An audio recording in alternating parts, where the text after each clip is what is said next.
আসসালামু আলাইকুম। আজ আমরা যাচ্ছি ইসলামের প্রথম মসজিদে কুবায়।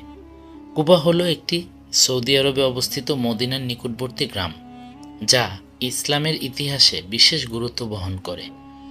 নবী মোহাম্মদ সাল্লাল্লাহু আলাইহি সাল্লাম যখন মক্কা থেকে মদিনায় হিজরত করেন, তখন তিনি কুবায় কিছুদিন অবস্থান করেন এবং সেখানে ইসলামের ইতিহাসে প্রথম মসজিদে কুবা নির্মাণ করেন।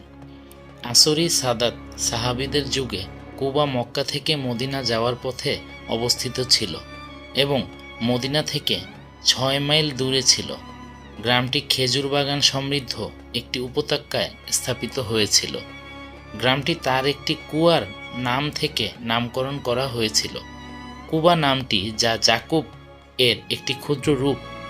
জাকুবা নামটি হিব্রু নাম ইয়াকুব থেকে এসেছে, যার অর্থ প্রতিস্থাপক বা গোড়ালির ধারক। ইতিহাস থেকে জানা যায় কুবা মসজিদের জায়গাটি ছিল কুলসুম ইবনুল হিদম রাদিয়াল্লাহু তাআলা আনহা নামের এক ব্যক্তির খেজুর শুকানোর পতিত জমি। তিনি ছিলেন আমর ইবনে আওফের গোত্রপতি।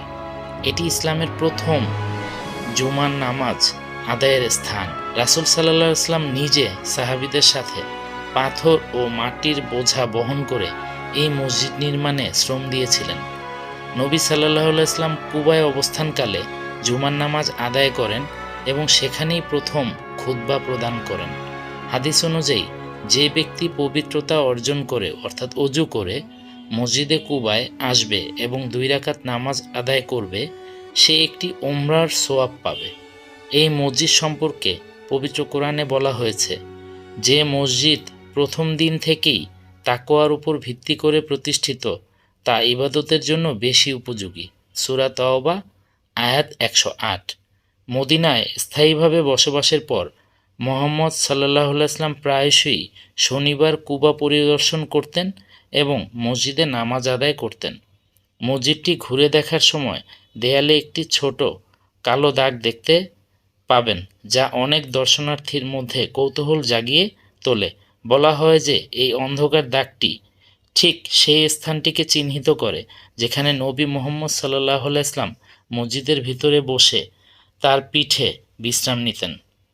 মুহাম্মদ সাল্লাল্লাহু আলাইহি ওয়াসাল্লামের পরবর্তী সময়ে কুবা বিকশিত হতে থাকে। উসমানীয় আমলে দ্বিতীয় মাহমুদ এবং সুলতান আল মজিদ কর্তৃক এটি সংস্কার ও পুনর্নির্মাণ করা হয়। কালক্রমে কুবা মদিনার সাথে মিশে যায়